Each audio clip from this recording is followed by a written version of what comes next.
കുറച്ച് ദിവസങ്ങൾക്ക് മുമ്പായിരുന്നു ഇതേ കണക്കൊണ്ട് ഈ ഷിയാസിനെ എല്ലാവരും എടുത്തിട്ടുണ്ടെങ്കിൽ ഏറി കയറ്റിയിട്ടുണ്ടായിരുന്നു. അതിന് മെയിൻ കാരണം എന്ന് പറഞ്ഞാൽ അനുമോളെടുത്തുണ്ടെങ്കിൽ ബീഫ് കഴിക്കാൻ പറഞ്ഞ ഒരു കാരണം തന്നെയായിരുന്നു.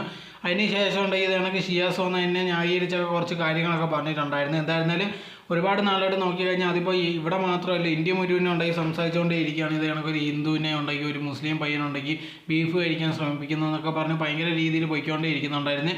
അപ്പോൾ നോർത്ത് സൈഡിൽ നിന്ന് ഒരുപാട് പേരുണ്ടെങ്കിൽ അനുമോക്ക് മെസ്സേജൊക്കെ അയച്ചിട്ടുണ്ടായിരുന്നു. ഇത് കണക്ക് എന്താണ് നീ ഇങ്ങനെ റിയാക്ട് ചെയ്യാതിരിക്കുന്നത്, അവ ഇങ്ങനെ ചെയ്തിട്ട് എന്താ നീ ഒന്നും പറയാതിരിക്കുന്നത്, എന്ത് റിയാക്ട് ചെയ്തുകൂടെ, അവനുമായിട്ട് ഇനി ഒരു ബന്ധം പാടില്ല എന്നൊക്കെ പറഞ്ഞ് ഒരുപാട് പേര് മെസ്സേജ് അയക്കുന്നുണ്ടായിരുന്നു. അങ്ങനെ ഇരിക്കുമ്പോഴാണ് ഇപ്പോൾ ലേറ്റസ്റ്റ് ആയിട്ടുണ്ടെങ്കിൽ അനുമോളടുത്ത ആൾക്കാർ ഇതിനെപ്പറ്റി ചോദിച്ചപ്പം അനുമോൾ പറഞ്ഞൊരു കാര്യം എന്ന് പറഞ്ഞാൽ ഞാനുണ്ടെങ്കിൽ എൻ്റെ സഹോദരനെ പോലെ തന്നെയാണ് ഷിയാസിനെ കാണുന്നത്. ഞങ്ങൾ സംസാരിച്ചപ്പോൾ ചുമ്മാ തമാശയ്ക്ക് പറഞ്ഞത് മാത്രമാണ്, അതല്ലാതെ അത്ര വലിയ ഇഷ്യൂ ഒന്നും അല്ല. അത് ഒരു സഹോദരങ്ങൾ തമ്മിലുള്ള ചാറ്റായിട്ട് മാത്രം എടുത്താൽ മതി, അതല്ലാതെ നിങ്ങളുണ്ടെങ്കിൽ അത് വേറെ രീതിയിലൊന്നും കൊണ്ടുപോകേണ്ട ആവശ്യമില്ല.